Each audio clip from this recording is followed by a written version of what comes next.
కార్యకర్తలను కంటికి రెప్పలా కాపాడుకుంటూ బీజేపీ బన్సువాడ నియోజకవర్గ నాయకులు కోనేరు శశాంక్ బీజేపీ కార్యకర్తలను కంటికి రెప్పలా కాపాడుకుంటానని బాన్సువాడ నియోజకవర్గ నాయకులు ఎన్ఆర్ఐ కోనేరు శశాంక్ అన్నారు. శనివారం నాడు ఆయన రుద్రూరు మండలంలోని చిక్కడపల్లి అంబం గ్రామాల్లో రుద్రూరు మండల బీజేపీ నాయకులతో కలిసి పర్యటించారు. చిక్కడపల్లి గ్రామానికి చెందిన బీజేపీ మండల ఉపాధ్యక్షులు గుడిసె ప్రభాకర్, బూత్ కమిటీ సభ్యులు బొంతల పోసెట్టి కుంభమేళకు వెళుతుండగా ప్రమాదవశాత్తు గాయపడిన వారి కుటుంబాలను పరామర్శించి నేనున్నానని భరోసానిచ్చారు. అంబం గ్రామంలో 2 ఇండ్లు శుక్రవారం అగ్నికి దగ్ధమై సర్వం కోల్పోయి ఉన్న సావిత్రి, బడే లక్ష్మి కుటుంబాలను పరామర్శించి ఒక్కొక్కరికి 5,000 రూపాయలు, 25 కిలోల బియ్యాన్ని అందజేశారు. బాధిత కుటుంబాల విషయమై కోనేరు శశాంక్ దృష్టికి తీసుకెళ్లగా వెంటనే స్పందించి బాధిత కుటుంబాలను ఆదుకున్నందుకు రుద్రూరు మండల బీజేపీ నాయకులు కోనేరు శశాంక్ కు ప్రత్యేక ధన్యవాదాలు తెలియజేశారు. ఈ కార్యక్రమంలో నాయకులు గొడుగొట్ల శ్రీనివాస్, ప్రశాంత్ గౌడ్, అలపాటి హరికృష్ణ, వేముల గజేందర్, సాయినాథ్, బీజేపీ నాయకులు, కార్యకర్తలు పాల్గొన్నారు. అందరికీ జై శ్రీరామ్.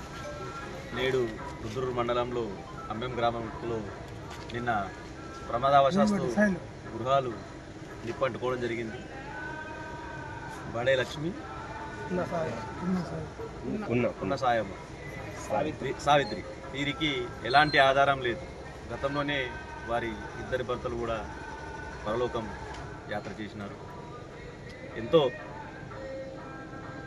దినదిన గండంగా బతుకుతున్న వాళ్లకు ప్రకృతి వైఫల్యం, ఆ భగవంతుడు దెబ్బ మీద దెబ్బన్నట్టు ఈ విధంగా జరగడం చాలా బాధాకరమైన విషయం.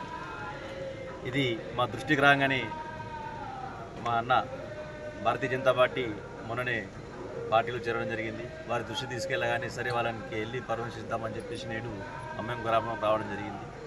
వారికి తోచినంత ఆర్థిక సహాయాన్ని వారు అందజేశారు. కానీ మేము ఇచ్చిన సహాయం వాళ్ళ నష్టాన్ని అయితే భర్తీ చేయలేదు.